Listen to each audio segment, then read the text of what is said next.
we there yet? We're running low on food, Michelle explained. We have to keep going. Don't be stupid, Frank snapped at Maya. And suddenly the rover seemed much too small. Blah, blah, blah. The next page. Beyond what they called Island Ridge, Coppertees opened up like a funnel, with deep troughs. I'm gonna rip this book. All right, I haven't had this problem since we first started reading it, but once I don't have the heft of the middle book, so I have to be very careful when I'm reading these last pages. And I'm not being as careful as I should be. I'm gonna end up, ripping it in half. Maya stops acting stupid with one simple trick that will shock you. It's called telling her to shut up. Beyond what they called Island Ridge, Coppertees opened up like a funnel, with deep troughs under the diverging canyon walls.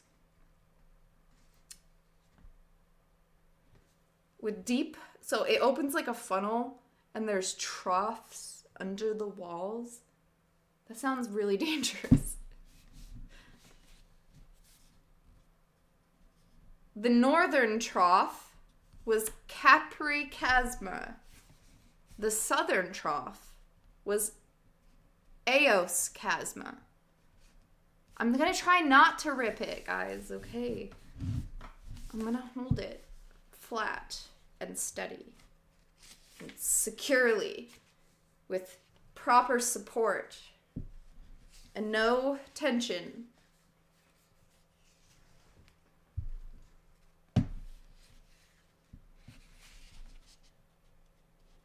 Eos. And Ao Canyon.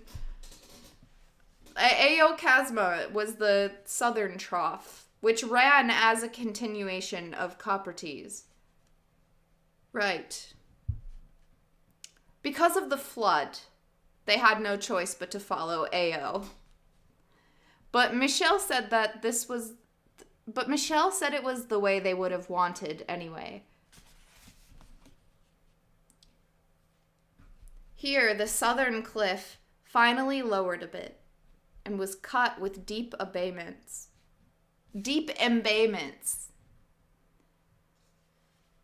And shattered by a couple of good-sized meteor craters. I don't know what about that sounds like preferred traversal, but okay.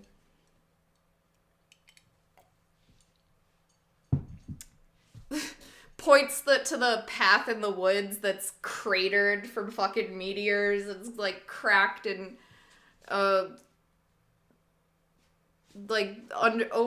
underneath a rock that's dangling over a cliff. He's like, actually, we would have this is the better way to go. That's the route we were gonna take.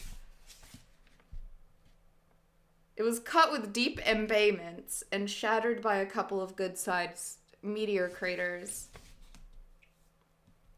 Capri Chasma curved out of their sight to the northeast. Between the two trough canyons was a low triangular mesa. I'm just trying so hard to visualize this. Between the two trough canyons. Okay, so beyond Island Ridge, it opens up like a funnel, deep troughs under the diverging canyon walls. So like the walls are overhanging like a cut.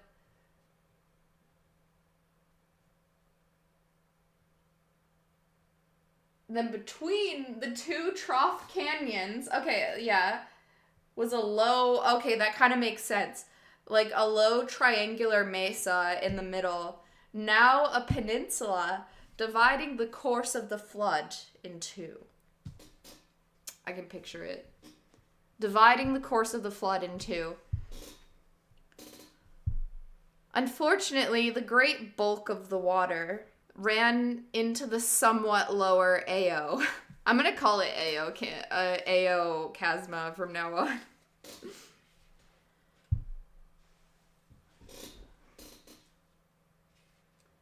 the great bulk of the water ran into the somewhat lower AO. So that even though they were out of the tight constriction, I don't know why I thought it said constipation, but I thought it made sense to me, honestly. But it says the tight constriction of Copperties. They were still pressed against a cliff and moving slowly off any road or trail, and with diminishing supplies of food and gases. Okay, I did read that one right.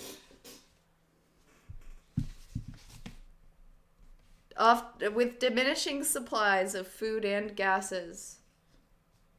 The cupboards were nearly bare. And they were tired. Very tired. It had been 23 days since they had escaped from Cairo. Now, 2,500 kilometers up canyon. And all that time, they had been sleeping in shifts and driving almost constantly. And living in the oral assault of the flood. The roar of a world falling down in pieces on their heads. They were too old for this, as Maya said more than once. And nerves were frayed. They were fudging things, making little mistakes, falling into little microbursts of sleep.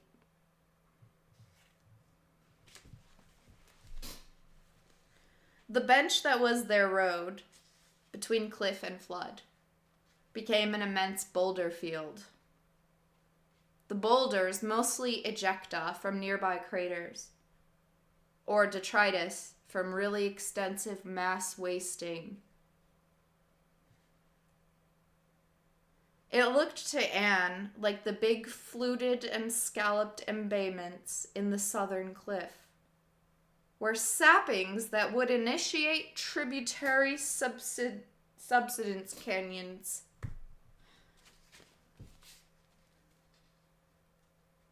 She is a geologist, by the way.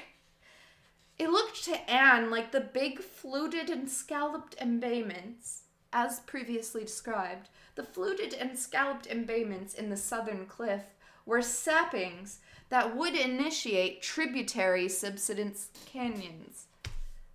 Tributary subsidence canyons. But she didn't have time to look very closely. Often it seemed they were going to have their way blocked entirely by boulders. That after all these days and kilometers, after negotiating most of Marineris in the midst of a most violent cataclysm, they were going to be halted just short of the tremendous washes leading out of its lower end. But then they found a way, and were stopped, and found a way, and were stopped, and found a way, and so on, for day after day after day. They went to half rations.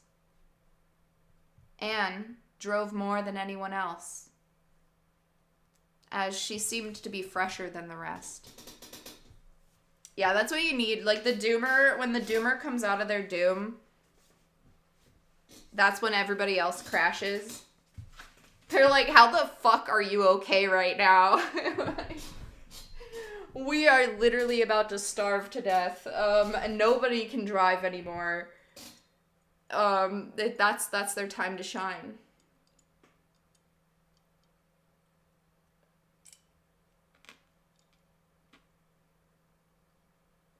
You're welcome.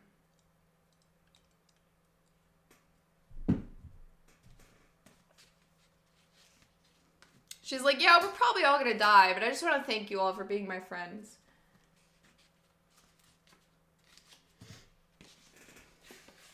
I'll drive. Give me the keys.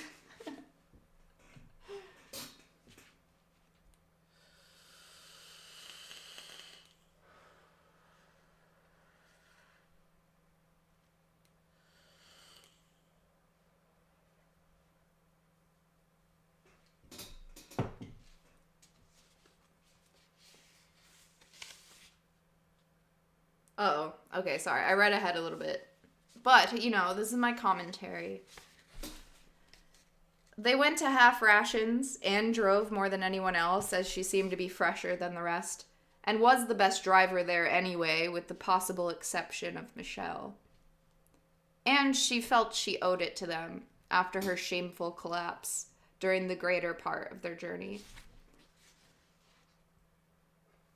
She wanted to do everything she could, and when she wasn't driving, she went out to scout the way. So mindful. It was still numbingly loud outside, and the ground trembled underfoot.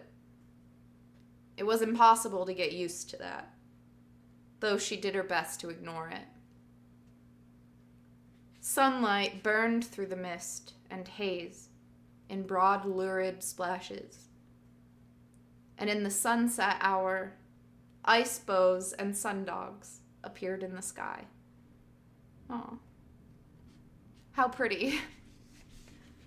Along with rings of light around the dulled sun. Often the whole sky seemed afire. A Turner vision of the apocalypse. Soon enough, Anne, too, wore down, and the work became exhausting. She understood now why her companions had been so tired, why they had been so short with her and with each other. Michelle had been unable to locate the last 3 caches they passed. Buried or drowned, it didn't matter. The half rations were 1,200 calories a day, much less than they were expending. Lack of food, lack of sleep, and then for Anne at least, the same old depression, persistent as death, rising in her like a flood, like a black slurry of mud, steam, ice, shit. Doggedly, she kept at the work, but her attention kept blinking out, and the glossolalia kept returning, washing everything away in the white noise of despair. Some of y'all get glossolalia when I read, but also so do I, so I understand.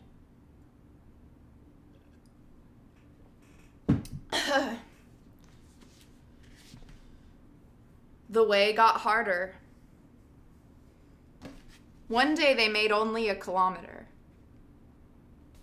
The following day they seemed completely stopped. The boulders arrayed across the bench were like tank stoppers in Big Man's Maginot Line. It was a perfect fractal plane, Sachs remarked. Okay, I was like, I love that Sachs said that. And Sachs remarked it was a perfect fractal plane. About 2.7 dimensions. No one bothered to answer him. Casey, wandering on foot, found a passage right down on the bank of the flood. For the moment, the whole visible expanse of the deluge was frozen, as it had been for the last couple of days. It stretched out to the horizon, a jumbled surface like Earth's Arctic Sea, only much dirtier, a great mix of black and red and white lumps. The ice just offshore was flat, however, and in many places clear. They could look down into it and see that it appeared to be only a couple meters deep and frozen right down to the bottom. So they drove down to this icy shore and ran along it. And when rocks in the way forced her to, Anne put the left wheels of the rover out onto the ice, and then the entire car. And it held like any other surface.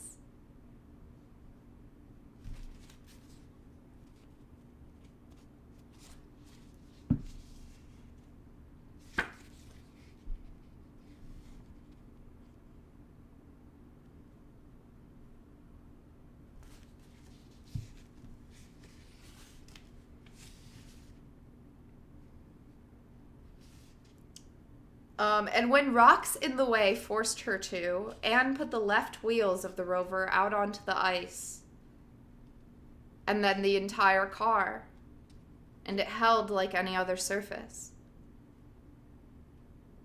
So close. What? To the end, you mean? Okay. I think. I don't know. This is it. The end. Yeah, actually, I think we're exactly at 10 pages. It goes to 668. Almost 669, but it's not. It's 668. I'm on 655.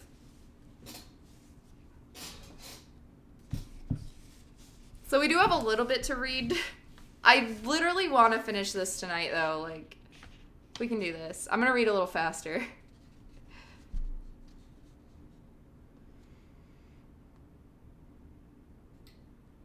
Nadia and Maya snorted at the other's nervousness about this course.